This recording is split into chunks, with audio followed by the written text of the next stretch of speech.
Best varicose veins చికిత్సనే పొందండి. నొప్పి లేని చికిత్స కోసం సంప్రదించండి ఎబిస్ హాస్పిటల్.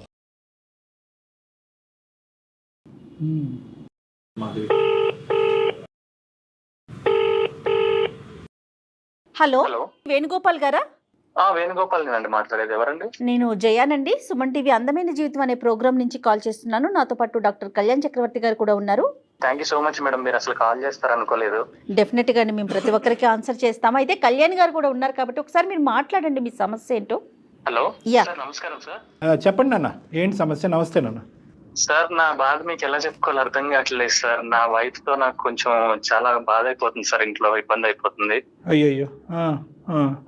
దీనికోసమే మీతో నేను ఎప్పటి నుంచో మాట్లాడాలనుకుంటున్నాను సార్. మీ ప్రోగ్రామ్ అంటే చాలా ఫాలో అవుతాను సార్. తప్పకుండా నాన్న, తప్పకుండా చెప్పండి, మాక్సిమం ట్రై చేద్దాం, చెప్పండి. సార్, ఒక 5 ఏళ్ళు అయింది సార్ నాకు పెళ్ళయి. నా భార్యతో నేను కొంచెం సరిగ్గా ఉండలేకపోతున్నాను సార్ ఈ 3 ఏళ్ల నుంచి. ఏంటి ఇష్యూ మీ వైఫ్ తో? సార్, నా వైఫ్ నాతో ఒక 3 సంవత్సరాల నుంచి మాట్లాడలేదు సార్. మాటలు లేవు.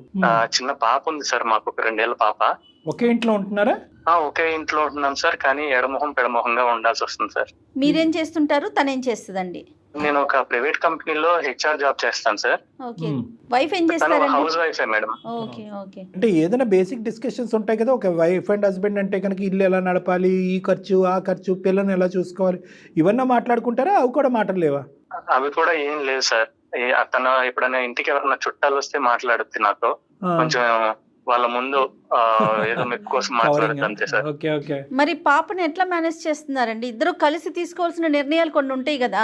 అదే మేడం, పాప భవిష్యత్తు ఏమవుద్ది, మా ఇద్దరు భవిష్యత్తు ఏంటి అనేది మాకు అర్థం కావట్లేదు ఇప్పుడు. కారణం ఏంటండి? ఏమైంది మీ ఇద్దరి మధ్యన? ఏమైనా మీకేమైనా అలవాట్లు లేదంటే వేరే వ్యవహారాలు అవి ఏమైనా ఉన్నాయా, లేదంటే ఫైనాన్షియల్ ప్రాబ్లమ్సా? కారణం ఏంటి? ఫైనాన్షియల్ గా బాగానే ఉంటాం సార్. మాది ఫస్ట్ నుంచి కూడా కొంచెం above middle class family sir. అదేలే. కానీ ఒక 3 years బ్యాక్ నుంచి తను చాలా ఇదిగా నాతోని కలివిడిగా ఉండట్లేదు సార్. ఎందుకంటే ఒక చిన్న ఇన్సిడెంట్ అయింది సార్ ఒక 3 years బ్యాక్. ఓకే. అది ఎలా అంటే, నేను ఒకసారి డ్రింక్ చేస్తున్నాను సార్. మేము ఫ్రెండ్స్ తో కలిసి ఒక దగ్గర ఒక పార్టీలో డ్రింక్ చేస్తుంటే అనుకోకుండా వాళ్ళ అమ్మగారు ఊరు నుంచి వస్తున్నారు సార్. ఖమ్మం నుంచి ఆవిడ వస్తుంది. నన్ను పిక్ చేసుకోమని చెప్పి అన్నారు మధ్యలో కాల్ చేసి. అప్పటికే నేను బాగా డ్రింక్ చేసి కొంచెం అన్కాన్షియస్ స్టేజ్, అంటే అంత తనని తీసుకొచ్చే పరిస్థితిలో నేను లేను. కాకపోతే తన మాట కాదనలేక పదే పదే కాల్ చేస్తే ఇంకా అక్కడికి వెళ్లాల్సి వచ్చింది సార్. వెళ్ళి ఆవిడని పిక్ చేసుకొని వస్తుంటే దారిలో ఒక ఇన్సిడెంట్ జరిగింది. దానివల్ల నేను ఇప్పటికీ జీవితంలో ఈ 3 సంవత్సరాల నుంచి నేను కూడా లోపల చాలా కుమిలిపోతున్నాను. ఆ బాధ తనకు కూడా చెప్తుంటే తను అర్థం చేసుకోవట్లేదు. ఏమైందంటే ఆ యాక్సిడెంట్ లో వాళ్ళ అమ్మను మేము కోల్పోయామన్నమాట. అంటే మీరు తాగిన మత్తులో ఉన్నారా? నేను డ్రింక్ చేసే ఉన్నాను సార్. కాకపోతే నేను అప్పటికి టైం తీసుకొని తాగిన తర్వాత కొంచెం మేనేజ్ చేద్దామని చెప్పి వెళ్ళాను సార్. దీనికి ఎట్లా చెప్పాలనేది నాకు అర్థం కాలేదు. అంటే అనుకోకుండా జరిగిన సిచ్యువేషన్ అని చెప్పి నేను చాలా బాధపడ్డాను కూడా, కానీ నన్ను అర్థం చేసుకోవట్లేదు సార్. అనుకున్న సిచ్యువేషన్ అయితే కాదండి, కానీ అవాయిడ్ చేయగలిగే సిచ్యువేషన్ అయితే ఉందిగా. అంటే ఫ్రెండ్స్ తో ఉన్నానని చెప్పాను సార్, కానీ డ్రింక్ చేస్తున్నాను ఇట్లా అని చెప్పి తనకి చెప్పాను. బట్ ఏంటంటే ఆ రోజు నేను ఓవర్ డ్రింక్ చేశాను సార్. ఇంకా కాన్ఫిడెన్స్ తో వెళ్ళాను, కానీ అప్పటికి కుదరలేదు సార్. ఇంకా దారిలో వచ్చేటప్పుడు ఒక వాటర్ ట్యాంకర్ అనేది వచ్చి సడన్ గా నేను కంట్రోల్ చేయలేకపోయాను బండిని. ఆ యాక్సిడెంట్ లో ఆవిడ, నాకు కూడా చిన్న చిన్న గాయాలైతే అయినాయి. అది అనుకోకుండా జరిగింది కాదు, యాక్సిడెంటల్ గా జరిగింది. కానీ తను ఏమనుకుంటుందంటే, నాకు ఇష్టం లేక నేను వాళ్ళ మమ్మీని అప్పటికే దూరం పెట్టాను అనుకోని చెప్పి. అంటే మేము ఉండేది ఒక చిన్న సింగిల్ బెడ్రూమ్ ఫ్లాట్ లో సార్. అంతకు ముందు కూడా వాళ్ళ మమ్మీ వచ్చి మాతో ఉంటున్నప్పుడు అలాంటప్పుడు కొంచెం నాకేంటంటే కొంచెం ప్రైవసీ ఉండాలని, అప్పటికే మాకు కొత్తగా పెళ్లి అయింది సార్. మీ వాళ్ళ దగ్గరే అక్కడ 4 రోజులు ఇక్కడ 4 రోజులు పెట్టొచ్చు కదా అన్నట్టుగా కొన్ని డిస్కషన్ జరిగాయి సార్. ఆవిడ వల్ల కొన్ని చిన్న చిన్న గొడవలు అవడం. మీ మామగారు లేరా, ఉన్నారా ఏంటి? మా మామగారు లేరు మేడం. మా మామగారు చిన్నప్పుడే తనకి, అంటే ఒక ఏజ్ వచ్చేటప్పటికే అతను ఎక్స్పైర్ అయిపోయారు. ఈవిడ ఒక్క ఆవిడే ఉండేది. కానీ తనకు ఒక చెల్లుంది, ఒక తమ్ముడు ఉన్నారు. వాళ్ళ చిన్నమ్మోళ్ళ దగ్గర ఉంటారన్నమాట. నేను మాత్రం వాళ్ళ చిన్నమ్మోళ్ళ దగ్గర పంపించి మా అత్తమ్మ గారు ఇక్కడ ఉండడం అలాంటివి జరిగేవి. అంటే వీళ్ళు ముగ్గురు ఒక దగ్గర ఉండొచ్చు కదా, ఇట్లా ఎందుకు చేస్తున్నారు ఏంటని కొన్ని గొడవలు కూడా జరిగాయి. నేను కూడా చెప్పేవాడిని. అంటే చుట్టం చూపుకి వస్తే ఒక 4 రోజులు 10 రోజులు ఉంటారు, కానీ ఇట్లా వస్తే ఒకటేసారి ఇక్కడ ఉండడానికి మాకు ఏంటంటే ప్రైవసీకి దానికి ఇంకొకటి వచ్చేసి మేడం చిన్నది ఇరుకైన ఇల్లు అన్నమాట. ఒక సింగిల్ బెడ్రూమ్ లోనే మా ఇద్దరికి అని చెప్పి మేము ఉండేది. మీ వైఫ్ అనుకునేది ఏంటంటే, అయ్యో నువ్వు తాగకుండా జాగ్రత్త పడి ఉంటే మా అమ్మ బతుకుండేదనా?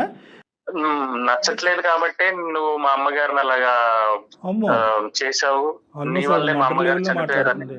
అంటే నేనేమనుకుంటున్నానంటే అనవసరంగా నీ తెలివి తక్కువతనంతో తాగి బండి నడిపి మా అమ్మ చావుకు కారణం అయ్యావు అని కూడా అనుకోవట్లేదు ఆవిడ. పగ తీర్చుకున్నావు అన్నట్టుగా మాట్లాడుతుంది ఆవిడ. అవును సార్, అదే దూరంలో ఉంది సార్ ఇప్పుడు ఆమె. మీరు క్లారిటీ ఇచ్చారా? నా తప్పు అయిపోయిందని క్షమాపణ అనేది చెప్పారా మీ భార్యకి?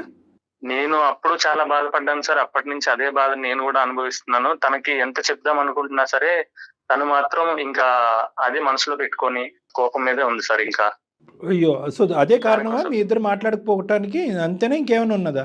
అదే కారణం సార్. ఫస్ట్ ఒక 2 సంవత్సరాలు మేము బానే ఉన్నాం సార్. పెళ్ళైన మొదట్లో నలుగురిలో కొంచెం బానే మాట్లాడు సార్, బానే ఉంటది.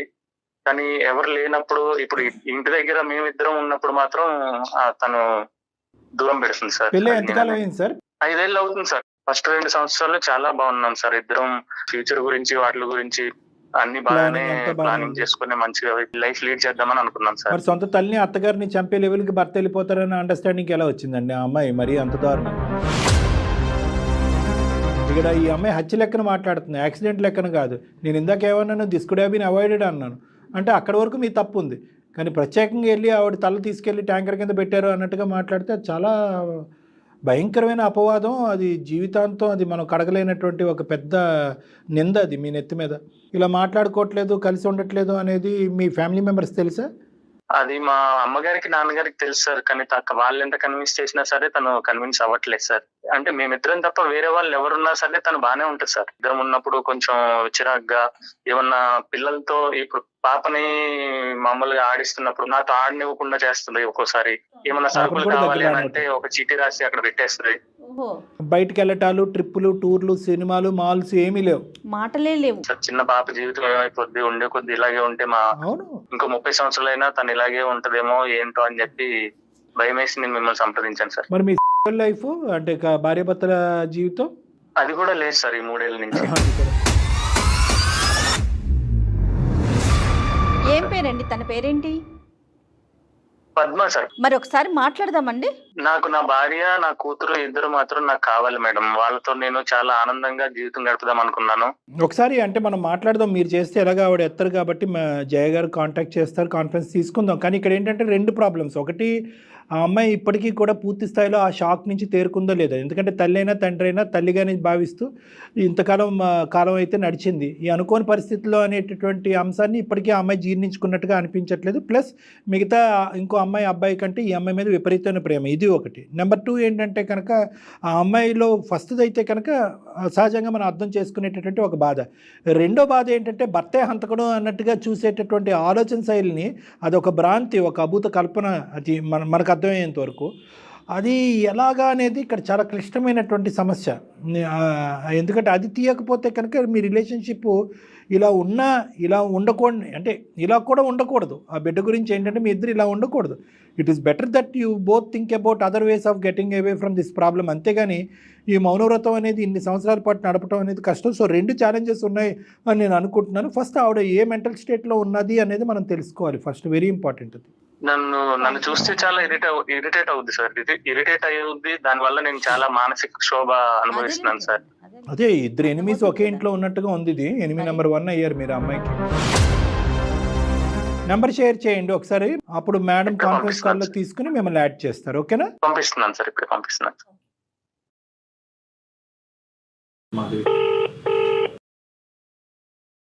ముందు ఆయన మాట్లాడమంటారా? మనం మాట్లాడదాం. హలో, నమస్తే అండి పద్మ గారా? అవునండి, మీరెవరు? నేను జయానండి, అందమైన జీవితం ప్రోగ్రామ్ నుంచి కాల్ చేశాను. మీతో ఒక 10 నిమిషాలు మాట్లాడొచ్చండి? చెప్పండి madam. Thank you so much అండి మీరు ఒప్పుకున్నందుకు. నాతో పాటు స్టూడియోలో డాక్టర్ కళ్యాణ్ చక్రవర్తి గారు కూడా ఉన్నారు. మాది అందమైన జీవితం అనే ఒక ప్రోగ్రామ్, బహుశా మరి మీరు చూసుండొచ్చు సోషల్ మీడియాలో. ఎందు గురించి కాల్ చేశారు మేడం? ఒక్క నిమిషం అండి. నమస్తే అమ్మా. నమస్తే సార్. ఇప్పుడు ఇంత ఫ్రీగా మాట్లాడే మీరు ఎందు గురించి కాల్ చేశారని చెప్తే ఫోన్ పెట్టేస్తారేమో అని భయంగా ఉంది. దయచేసి ఒక 10 నిమిషాలు అమ్మా. ఇప్పుడు మీ భర్త గారు చాలా ఒక విచిత్రమైనటువంటి ఒక అంశాన్ని తీసుకొచ్చారు. ఒకే ఇంట్లో ఉంటున్నటువంటి భార్యాభర్తలు మాటామంతి లేనటువంటి ఒక పరిస్థితి. బిడ్డ ఉంది, బిడ్డ కూడా నాకు దూరం అవబోతుంది, భార్య ఎలాగా మాటలు లేవు, ఏంటి జీవితం ఎంతకాలం, who will break the ice అన్నట్టుగా అతను మాకు ఈమెయిల్ పెట్టడం జరిగింది. ఏమైందమ్మా? అంటే ఈ అంశం మీద ఒక 2 నిమిషాలు మాట్లాడచ్చా మీతో? ఇప్పుడు మా దాని గురించి ఇప్పుడు మాట్లాడడం ఎందుకు సార్? మీకు ఎందుకు మాట్లాడాలి సార్ ఇప్పుడు దాని గురించి? నాతో మాట్లాడక్కర్లేదమ్మా, కానీ ఇది బిడ్డకి సంబంధించిన అంశం. దయచేసి కొద్దిగా ఓపికగా ఆలోచించండి సహనంతో. ఇది మీ భర్తకి సంబంధించింది. ఈ సమస్యకి పరిష్కారం కావాలని మీరు కూడా అనుకుంటున్నారు. ఒక్కసారి పెద్ద మనసు చేసుకుని మేమెందుకు ఈ సమస్యకి పరిష్కారం వద్దాం? అనుకోవట్లేదు సార్. అంటే మీరు భార్యాభర్తలు కాస్త తల్లిదండ్రులు అయ్యారు కదండి. అంటే నాకు అటువంటి కూడా ఒక తల్లి ఉంది, ఆ తల్లిని కోల్పోయిన బాధ అనేది మాకు ఉంటది కదా మేడం. అదే ఒక్కసారి అది ఒక్కసారి ఆ బాధను కూడా పాలు పంచుకోవటానికి, ఎందుకంటే అది చాలా దురదృష్టకరమైంది, చాలా భయంకరమైనటువంటిది, ఎవరి జీవితంలో రాకూడనటువంటి ఒక సంఘటన. న్యాచురల్గా ఏదో ఒక జబ్బు చేసి చనిపోవటం అనేది ఒక ఎత్తు అయితే కనుక, ఇలాగా ఒక యాక్సిడెంటల్గా అనవసరంగా ఒక ప్రాణాలు పోగొట్టుకోవటం అనేది చాలా బాధ. దానికి కూడా మాకు పూర్తి సానుభూతి బాధ మాకు ఉందమ్మా. అది కూడా మీరు పంచుకుంటారనే ఉద్దేశంతోనే మేము ఈరోజు కాల్ చేస్తున్నాం. ఎందుకంటే మీరు కూడా ఈ బాధను ఎవరితో పంచుకుంటున్నారు, ఎలా షేర్ చేసుకున్నారు, ఆ బాధలోంచి మీరు బయటకు వచ్చారా లేదా అన్నది కూడా ఇందాక మాట్లాడటం జరిగింది. కాబట్టి అతను కూడా లైన్లో ఉన్నారు. అసలు ఏంటి మీ మనసులో ఉన్న బాధ అనేటటువంటి, మేము ఎందుకు చేసాం, మీ ఇష్యూ మాకెందుకు అనే అంశాన్ని ఒక 5 నిమిషాలు పక్కన పెట్టి, బిడ్డ భవిష్యత్ దృష్ట్యా, ఈ కుటుంబ భవిష్యత్తు దృష్ట్యా ఓపిక చేసుకుని ఒక 2 నిమిషాలు మాట్లాడండి అమ్మా ప్లీజ్, దయచేసి. అన్ని చెప్పారు కానీ మరి అమ్మ ఎలా చనిపోయిందో మరి చెప్పలేదా? మరి ఎలా చనిపోయారు, ఎందుకు చనిపోయారు అనే విషయం చెప్పలేరా సార్ మీతో? అంటే అతను చెప్పాడమ్మా, చెప్పాడు, కానీ చూసే విధానంలో డిఫరెన్స్ ఉందనేది కూడా చెప్పాడు. అంటే అతను తాగున్న పరిస్థితిలో స్కూటర్ మీద ఆవిడని ఎక్కించుకొని అనుకోని పరిస్థితిలో ఆవిడ చనిపోయింది. దానికి కూడా అతను చాలా బాధపడ్డాడు, ఇప్పటికి కూడా బాధపడుతూనే ఉన్నాడు. ఎందుకంటే ఒక ప్రాణాలు అతని చేతుల మీదుగా పోవటం అనేటటువంటిది. కానీ దాన్ని మీరు ఎలా చూస్తున్నారనే అంశం కూడా చెప్పాడు. అంటే ఏంటంటే, నువ్వు కావాలనే నా తల్లిని చంపావు అనేటటువంటి విధంగా మీరు భావిస్తున్నారని చెప్పారు. అంటే అనుమానపడడానికి చాలా అంశాలు ఉన్నాయి సార్ అక్కడ. ఎందుకంటే ఇప్పుడు బండి మీకెళ్ళి పట్టారంటే ఇద్దరికి తగలాలి దెబ్బ. ఓన్లీ మా మదర్ చనిపోయేదానికి ఈవెన్ అతనికి ఒక చిన్న గీత కూడా పడలేదు. ఇవి కొంచెం అనుమానం పడడానికి ఉన్నాయి కదా ఛాన్సెస్ సార్ మీరు. ఓకే, ఒకటి అనుమానం నెంబర్ 1 ఏంటంటే అతను గాయాలు అవ్వలేదు, ఆవిడ గాయాలైనవి, సారీ చనిపోయారు ఆవిడ. రెండోదమ్మా, ఎప్పుడు ఎందుకంటే మా దగ్గర అమ్మ మాతోని ఉండాలంటే ఎప్పుడు కూడా తను అంత ఇంట్రెస్ట్ చూపించేవాడు కాదు. ముసలామెన్ మన ఇంట్లో ఎందుకు, రేపో మాపో చచ్చేది అని ఇట్లాంటి అంశాలు ఎన్నో జరిగినాయి మా ఇంట్లో. తనే వేసాడు, తాగి పట్టడా, మరి ఎట్లయిపోయిందో తెలియదు కానీ తనే చంపాడనే నమ్మకం అయితే నాకు ఖచ్చితంగా ఉంది. ఇప్పుడు నేను తన పైన కేసు పెట్టడానికి కూడా నాకు ఉన్నాయి. బట్ ఏంటంటే నా కుటుంబ సంబంధించిన విషయాలు బయటకు చెప్పడం ఇష్టం లేదు కాబట్టి ఎవరితో కూడా నేను అట్లా చెప్పలేను. ఈవెన్ ఇంట్లో వాళ్ళకు కూడా నేను ఈ మ్యాటర్ కూడా ఎప్పుడు డిస్కస్ చేయలేను. ఒక ఇంట్లో ఉన్నా గానీ అంతే ఉంటున్నాం అంతే. అదే అక్కడ తెలుసమ్మా, కానీ ఏంటంటే చాలా తప్పుడు మాట. అతను ముసలాం చనిపోయినా పర్లేదు అనేటటువంటి పిచ్చి మాటలు అతను ఎందుకు మాట్లాడాడో నాకు తెలియదు. కానీ ఇప్పుడు లైన్లోనే ఉన్నారు, తర్వాత అతను అడుగుదాం. కానీ ఈ రెండు కాకుండా ఏం ఆధారాలు ఉన్నాయమ్మా అతను చంపాడు అనేటటువంటిది మీ దగ్గర? ఒకటి, అతనికి గాయాలు తగలలేదు, ఈవిడికి చనిపోయింది. రెండోది ఏంటంటే, తాగున్న మనిషికి గాయాలు ఎలా తగలలేదు, తాగలేనటువంటి మనిషి ఎలా చనిపోయింది, ఇలాంటివి ఉన్నాయి. అప్పుడే నేను తాగినా అని చెప్పేసి తీసుకురాకపోయినా అయిపోతుండే కదా. ఈవెన్ మా ఇంట్లో ఉన్నప్పుడైనా తనతో ఈవెన్ ఒక్క రోజు కూడా మాట్లాడేవాడు కాదు. ఇప్పుడు నేనే అట్లా వాళ్ళ పేరెంట్స్ కి వేస్తే తను ఊరుకుంటారా సార్? తన మాటలు విని మీరు నాకేం సమాధానం చెప్పాల్సిన అవసరం లేదు. మీరేం నాతో మాట్లాడద్దు. కాదు పద్మ, నేను చెప్పేది నీకు పద్మాని పిలిచే రైట్స్ కూడా మీకు లేవు. మీరు నాతో మాట్లాడిన పేరు పలికే హక్కు కూడా మీకు లేదు. కాదు, నేను 3 సంవత్సరాల నుంచి ఎంత మిస్ అవుతున్నాను, పాపను ఎంత మిస్ అవుతున్నాను, అది నీకు అర్థం అవ్వట్లేదు. నేను తల్లిని ఎట్లా కోల్పోయాను మీ వల్లనే కదా. ఆ బాధపడుతుంది మధ్యలో జరిగిన గొడవల్లో ఎన్నో సార్లు నిన్ను తిట్టుండొచ్చు, కొట్టుండొచ్చు. కొన్ని సార్లు మనం ఇద్దరం నీ మీద చేయి చేసుకున్న ఉద్దేశం మాత్రం నాకు లేదు, కానీ నీ మీద చేయి లేకుండొచ్చు.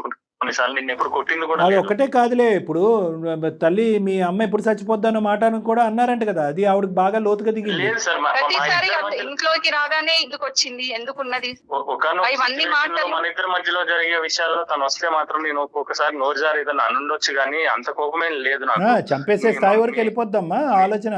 అందరి ఇళ్లలో మీ చేతుల్లోనే కదా, మీతో ఉన్నప్పుడే అమ్మాయి అనిపోయింది కదా. వేరే దగ్గర ఉన్నప్పుడు అయితే ప్రమాదవశాత్తు అని ఎలా ప్రమాదవశాత్తు అని నేను ఎలా అనుకుంటాను? చనిపోయి మనిషి అయితే పోయింది కదా, మీకు ఒక్క దెబ్బ తగలకుండా ఇట్లా చనిపోతుంది. ఇప్పుడు ఏంటంటే ఒక భర్త, మీరు ఒక ప్రయాణం, ఒక బిడ్డను కన్నారు, 5 సంవత్సరాల పాటు ప్రయాణం. ఒక 5 సంవత్సరాల ప్రయాణంలో ఏ కోసానన్నా కూడా మీ అమ్మగారు ఉండకపోయి ఉంటే కనుక మీ భర్త గురించి ఇతను చంపే స్థాయి వరకు వెళ్ళిపోతాడు అనే అభిప్రాయం మీకు ఎప్పుడన్నా ఉండేదమ్మా? మీ భర్త గురించి మేము చెప్పాలా? ఓకే, అత్తగారు అంటే పడకపోవచ్చు, ఏమన్నా మాట్లాడనొచ్చు, ప్రైవసీ లేదు కాబట్టి ఆవిడ దూరంగా ఉండొచ్చు, మన సింగిల్ బెడ్రూమ్ అని మాట అనొచ్చు. ఇలాంటి మాటలు ఉన్నంత మాత్రాన మనిషి తాగేసి వెళ్ళి బండిని బలవంతంగా గుద్దేసి చంపేస్తాడమ్మా? యాక్సిడెంట్లు అవుతాయి చాలా చోట్ల. ఒక పెద్ద బస్సు యాక్సిడెంట్ అవుతుంది, 2-3 చనిపోతారు. ఫ్రంట్ ఉన్న వాళ్ళు కూడా చనిపోకపోవచ్చు, డ్రైవర్ కూడా చనిపోకపోవచ్చు. కళ్యాణ్ గారు ఇప్పుడు బెస్ట్ ఎగ్జాంపుల్, మనకి ఫ్లైట్ చూసాం కదా, అంతమంది చనిపోతే ఒక్క మనిషి బతికి రాలేదు. ఇప్పుడు మనం ఏం చెప్పగలుగుతామంటే యాక్సిడెంట్, అది యాక్సిడెంట్. సహజంగా అతను ఇప్పుడు ఏంటంటే ఆ మినిట్ లో అతనికి తగలకూడని చోట తగలేదు. పెద్ద ఆవిడ వయసు ఉంది, చిన్న గాయం కూడా ప్రాణాల మీద తీసుకొచ్చింది. సరే, మీ అమ్మగారు చనిపోయేటటువంటి దాన్ని మేము కిందకి చూపెట్టాలి అనే ఉద్దేశం కాదు. మీ బాధ మీకుంది, మీ బాధను మేము అర్థం చేసుకోగలం. కానీ ఆ బాధకు కారణమైనటువంటి ఈ వ్యక్తి యాక్సిడెంట్ రూపాన కారణమయ్యాడు, కానీ హత్యాయత్నం చేశాడు అనేది కరెక్ట్ కాదు కదమ్మా. అనుకోకుండా యాక్సిడెంట్ జరిగింది సార్. సార్ మీరు ఒక్క పాయింట్ ఇది గుర్తు పెట్టుకోండి, ఆయన చేశాడు అన్నది నేను కొత్తగా పెళ్ళైనప్పుడు మనకి ప్రైవసీ కోసమే. నేను మీతో నేను సార్ తో మాట్లాడుతున్నాను, కానీ ఇద్దరు పడ్డప్పుడు దీనికి ఎంతో కొంత ఒక దెబ్బన్నా తగలాలి కదా, అలా వెళ్ళి తగలకుండా ఎలా ఉంటుంది? మీరు ఒకసారి మీ పాయింట్ ఆఫ్ వ్యూలో కూడా ఆలోచించండి. లేదు, అది కూడా ఆలోచించాను తల్లి, అది కూడా ఆలోచించాను. కానీ అమ్మ, ఇప్పుడు దానికి చాలా పర్మిటేషన్స్ అండ్ కాంబినేషన్స్ ఉంటాయి. కానీ యాక్సిడెంట్ అయ్యింది కదా, యాక్సిడెంట్ అయినప్పుడు ఇంకా తనతో పాటు నేను చనిపోతే శుభ్రంగా పిల్లతో శుభ్రంగా ఉండేదాన్ని. అలా కాదు, నేను మాట్లాడతాను ఉండండి. ఇప్పుడు ఆవిడ అసలు మీతో మాట్లాడటానికి ఇష్టం లేదన్నట్టు మాట్లాడుతున్నాను. అలా కాదు అమ్మ. ఒకటమ్మా, నిజంగా ఇతని హంతకుడే మీ అమ్మగారిని చంపాలి అనేటటువంటి పెద్ద ఉద్దేశం ఉంది అనుకుందాం. ఎందుకమ్మా ఇంత పబ్లిక్ ఇష్యూ చేసుకుని ఇలా చంపటం? ఏదో సీక్రెట్ గా ఇంకా రకరకాల పద్ధతులు ఉంటాయిగా చంపడానికి. పబ్లిక్ ఇష్యూ చేసేది ఉంటే ఎప్పుడో పోలీస్ స్టేషన్ లో కంప్లైంట్ ఇచ్చేదాన్ని సార్. మీరు కాదు ఇంకెన్ని సంవత్సరాలు ఉంటావు నువ్వు ఇలాగా? ఇప్పటికి 3 సంవత్సరాలు చూస్తూ 3 సంవత్సరాలు గడిచిపోయింది. ఎందుకంటే ఇది ప్రూవ్ చేయడం అనేది ఎవరి తరం కాదమ్మా. నీ మానసిక పరిస్థితి ఎలా ఉందో చెప్పమ్మా పద్మ. అంటే అమ్మ చనిపోయింది అనే బాధలోంచి మీరు బయటకు వచ్చారు. ఓకే, ఇతని మీద రకరకాల కోపాలు ఉన్నాయి, అది పక్కన పెడదాం ఒక 2 నిమిషాలు. మీరు పూర్తి స్థాయిలో తేరుకున్నారా? డిప్రెషన్ లాంటి దాంట్లోకి ఏమన్నా వెళ్ళారా? తినగలుగుతున్నారా? పడుకోగలుగుతున్నారా? ఆలోచించగలుగుతున్నారా? బిడ్డను చూసుకోగలుగుతున్నారా? నేను అన్ని రకాలుగా బానే ఉన్నాను సార్, ఒక ఇష్యూ తప్ప, అంతే. సో ఇప్పుడు దీనికి పరిష్కార మార్గం ఏంటో చెప్పండి. అతను చేసింది ఒకటి ముమ్మాటికి పెద్ద తప్పు ఏంటంటే కనుక డ్రింక్ చేసి డ్రైవ్ చేయటం అనేది అతను చేసింది పెద్ద తప్పు. తాగి డ్రైవ్ చేసి అతని ప్రాణాలకి ఏదైనా కూడా ఈరోజు బిడ్డ అనాథ అయ్యి ఉండేది. ఇప్పుడు అనవసరంగా ఇప్పుడు ఏమైంది, అతనికి ఒక గాయం తగలపోవటం. ఇప్పుడు అతను అనుకుంటా ఉంటాడు కొద్దిగానే గాయాలు తగులుంటే కనుక ఈ అనుమానం కూడా ఉండేదని. సరే, ఇప్పుడు అమ్ముంటే ఇప్పుడు మా ఇంట్లో తిరిగినట్టే అనిపిస్తుంది. ఎందుకంటే తన ఇంట్లో ఉంటే నాకు ఏదో ధైర్యంగా ఉంటుండే. ఇప్పుడు తను ఉండాలని మా పిల్లల్ని అవన్నీ చూసుకునే ప్రేమ నేను మిస్ అయిపోయాను కదా సార్. ఇప్పుడు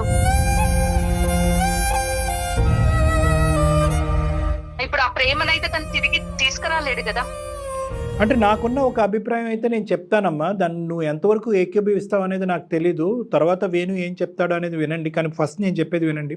మీరేంటంటే ఇది ఒక యాక్సిడెంటల్ డెత్, దురదృష్టకరమైన పరిస్థితి. మీకు మీ అమ్మగారికి విపరీతమైనటువంటి బాండింగ్, బంధం ఉంది. పెళ్లికి ముందే మా అమ్మ మాతోనే కంటిన్యూ అవుతుంది, చెల్లితోని తమ్ముడితోని కాదు అనేటటువంటి స్థాయి బాండింగ్ మీది. అమ్మ హెల్తీగా ఉండి అనుకున్నటువంటి పరిస్థితుల్లో చనిపోవటం అనేటటువంటిది, ఆ గ్రీఫ్, ఆ బాధ నుంచి ఇప్పటికి కూడా మీరు తేరుకోలేదు. యూజువల్గా సహజసిద్ధంగా ఈ డిప్రెషన్లో ఉన్నప్పుడు ఈ గ్రీఫ్, ఈ బాధ, ఎస్పెషల్లీ న్యాచురల్ డెత్స్తో పోల్చుకుంటే యాక్సిడెంటల్ డెత్స్, సడన్గా అనుకోనటువంటి సందర్భాల్లో హెల్తీగా ఉండేటటువంటి వ్యక్తులు చనిపోయినప్పుడు చాలామంది పోస్ట్ ట్రామాటిక్ స్ట్రెస్ డిసార్డర్, డిప్రెషన్లోకి వెళ్తారు.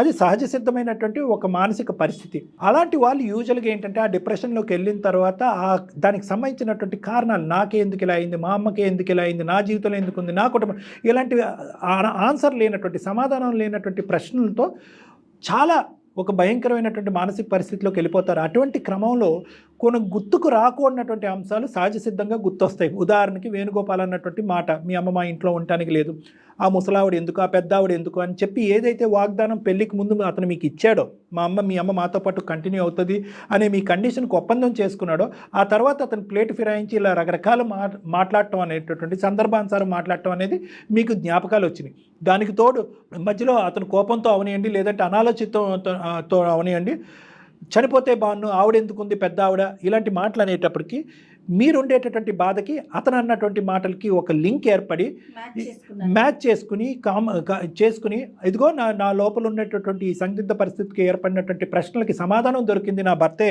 అనేటటువంటి విధంగా మీరు రెట్రోస్పెక్టివ్గా ఆలోచించుకుని ఆవిడికి గాయాలైనవి, ఆవిడ చనిపోయింది, ఇతను గాయాలు అవ్వలేదు, తాగున్న అతనికి ఇతను దెబ్బ తగలేదు, ఆవిడకి మాత్రం చనిపోయింది, కాబట్టి ఒకప్పుడు తాగానని చెప్పొచ్చు కదా, ఇతను బహుశా ఏంటంటే తాగి నడిపాను కాబట్టి యాక్సిడెంట్గా చిత్రీకరించాలని చెప్పి తాగేనన్న అంశం కూడా నాకు చెప్పకుండా బలవంతంగా మా అమ్మని ఎత్తుకుని ఇంటికి దింపడానికి ట్రై చేశాడు. ఇవన్నీ ఒక చుక్క కలుపుకుంటూ వెళ్ళిపోయి మీరు కంప్లీట్గా ఒక కన్ఫ్యూజన్లోకి వెళ్ళిపోయి ఈ విధంగా నాలాంటి వ్యక్తులు ఎక్స్ప్లెయిన్ చేయడానికి అవకాశం ఇవ్వలేదు.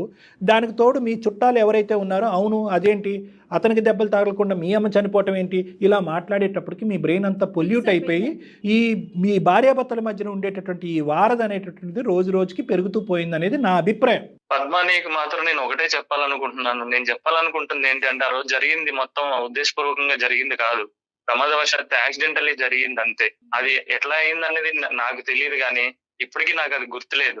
కానీ అది గుర్తొచ్చినప్పుడల్లా నేను ఎంత మానసిక క్షోభను అనుభవిస్తున్నాను, నా వల్ల ఒక ప్రాణం పోయింది అనే ఆలోచన నాలోకి వస్తుంటేనే నేను చాలా కుమిలిపోతున్నాను లోపల. ఎలాగైనా పోయి కూడా మేము అంతకన్నా బాధపడుతున్నాం కదా. అబ్సల్యూట్లీ కరెక్ట్ అమ్మా, చెప్పండి అమ్మా. మీ అమ్మ నీకు నాకు తెలుసు, మా అమ్మ నాకెలాగో నీకు మీ అమ్మ అలాగే, కానీ నేను చేసింది ఉద్దేశపూర్వకంగా కాదు కదా, అది జరిగింది యాక్సిడెంటల్లీ. నీకు ఇంకెంతకు మించి ఎలా చెప్పాలి? నువ్వు ఎవరి మీద ఒట్టేయమంటే వాళ్ళ మీద ఒట్టేస్తాను, పాప మీద ఒట్టేసి చెప్తున్నాను. అది మాత్రం నేను ఒట్టేసినంత మాత్రాన అమ్మ అయితే తిరిగి రాదు కదా. నువ్వు చేసిన తప్పు అది ఎప్పటికీ రాదు కదా. ఓట్లు కాదు, 1,00,000 ఓట్లు వేసినా కూడా శతకోటి కార్యక్రమాలు చేసినా కూడా మీ అమ్మగారు తిరిగి రారమ్మా. తీర్చలేనటువంటి లోటు మేము చెప్పేది తీర్చలేని బాధ అయితే అమ్మ అయితే రాదు కదా. కదమ్మా ఇప్పుడు జరిగేటటువంటి పరిస్థితి ఏంటంటే మీ అమ్మగారు చనిపోయి మీరు బాధపడుతున్నారు, తల్లిదండ్రులు ఇద్దరు ఉండి ఆ బిడ్డ చెప్పుకోలేనటువంటి బాధలో లేదు.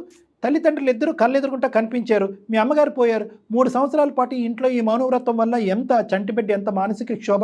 ఒక తిరగటం లేదు, ఒక పార్కు లేదు, ఒక మాట లేదు, ఒక ముద్దు లేదు. ఏందమ్మా ఇప్పుడు ఆ బిడ్డకి ఎటువంటి జీవితాన్ని ఇస్తున్నారు?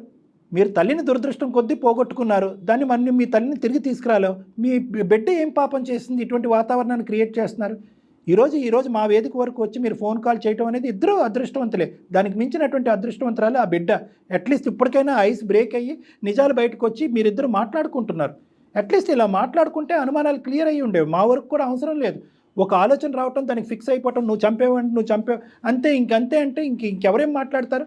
అందరి ఇళ్లలో భార్యాభర్తలు మాట్లాడుకుంటున్నారు. ఇంతకు మించినటువంటి గొడవలు మీరు మాత్రం 3 సంవత్సరాల పాటు వనవాసం. సార్, మీ ద్వారా నేను కోరుకునేది ఒకటే సార్, ఎలాగైనా సరే మా ఇద్దరిని పాపని కలపండి సార్. అది నా చేతుల్లో లేదు నాన్న. నేను ఇవ్వాల్సినటువంటి ఎక్స్ప్లెనేషన్ ఆవిడకి ఇచ్చాను. నాకు భయం వేస్తుంది సార్, తను ఉండే కొద్ది ఇలాగే పాపని దూరం చేస్తుందేమో, తను ఎలా దూరం అయిందో అలా దూరం అవుద్ది అని చెప్పి మళ్ళీ మేమిద్దరం కలిసి ఉండి పాపను కూడా మంచిగా పెంచుకోవాలని చెప్పి చూస్తాం సార్. ఎప్పుడు బంధాన్ని ఎవరు తీసేస్తే పోదండి. పద్మగారు మీరు ఒక్కసారి డాక్టర్ గారిని కలిసే ప్రయత్నం చేస్తే బాగుంటుందండి. పాప కోసం నేనేమంటున్నా, మీ ఇద్దరి కోసం చెప్పట్లేదండి. నేను ఫస్టే ఒక మాట చెప్పా, భార్యాభర్తలు ఇప్పుడు తల్లిదండ్రులు అయ్యారు, దయచేసి ఆ పొజిషన్ని ఒకసారి ఆలోచించుకోండి. నెక్స్ట్ స్టెప్ ఎక్కారు. ఇది సింపుల్ క్లారిటీ అండ్ కౌన్సిలింగ్తో తీరిపోయేటటువంటి అంశం. అతనికి ఒక మాట్లాడటానికి ఒక అవకాశం ఇవ్వి, మీరు ఏదైతే చెప్పాలో అది చెప్పండి.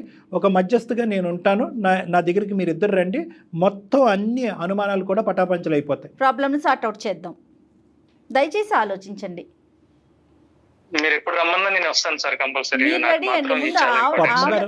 మేడం, మీరు చెప్పింది కూడా కరెక్టే. మీ మీద నమ్మకంతో, సార్ మీద నమ్మకంతో మీరు అన్నది కరెక్ట్. నేను పాప భవిష్యత్తు కూడా ఆలోచించుకోవాలి. ఇప్పుడు పాప భవిష్యత్తులో పెట్టుకొని ఆలోచించి ఇప్పుడు మిమ్మల్ని కలవడానికి నేను రెడీగా ఉన్నాను సార్. సూపర్, థ్యాంక్ యూ అమ్మా. థ్యాంక్ యూ అమ్మా. మిగతావన్నీ అప్పుడు మాట్లాడుకోవచ్చమ్మా. ఏమైనా అన్ఆన్సర్డ్ క్వశ్చన్స్ లేదంటే ఇక్కడ ఈ వేదిక మీద చెప్పనటువంటి ప్రశ్నలు ఏమన్నా ఉన్నా కూడా కౌన్సిలింగ్లో మాట్లాడచ్చు. ఈరోజు మేము చేసినటువంటి ఒక గొప్ప పని, అది మీ వరకు అర్థమైందో లేదో నాకు తెలియదు, కానీ 3 సంవత్సరాల పాటు మాట్లాడుకున్నటువంటి భార్యాభర్తలు ఇద్దరిని మేము మాట్లాడుకునేటటువంటి విధంగా చేసాం. అదే ఒక గొప్ప విజయంగా, ఆ పాప తరపున ఒక గొప్ప విజయంగా మేము భావిస్తున్నామమ్మా. ఇది మీ ఇష్యూ ఒకటే కాదు, ఒక బిడ్డకు సంబంధించినటువంటి కూడా ఒక చిక్కుముడి సమస్య ఇది. కాబట్టి ఇది పూర్తి స్థాయిలో మనం ముందుకెళ్ళి నా కౌన్సిలింగ్ ద్వారా మీ ఇద్దరి మధ్య అండర్స్టాండింగ్ పెరుగుతుందనే స్థాయి నమ్మకం కూడా నాకున్న అనుభవంతో నాకు ఉంది. కాబట్టి దయచేసి రండి, మాట్లాడదాం, అంత క్లారిటీ వస్తుంది. ఓకేనమ్మా? రైట్ అండి. Okay sir. Okay, all the best. జయగారు మాట్లాడతారు, ఫాలో అప్ లో డోంట్ వరీ అండి, మీరేం ఫీల్ కావద్దు, నేను మాట్లాడతాను. డాక్టర్ గారి దగ్గరికి పంపించే బాధ్యత నాది. ఓకే అండి, పాప ఇంపార్టెంట్ సార్. అందుకే పాప కోసమే, పాప కోసమే. అందరూ ఇంపార్టెంట్ అయ్యి తమ్ముడు.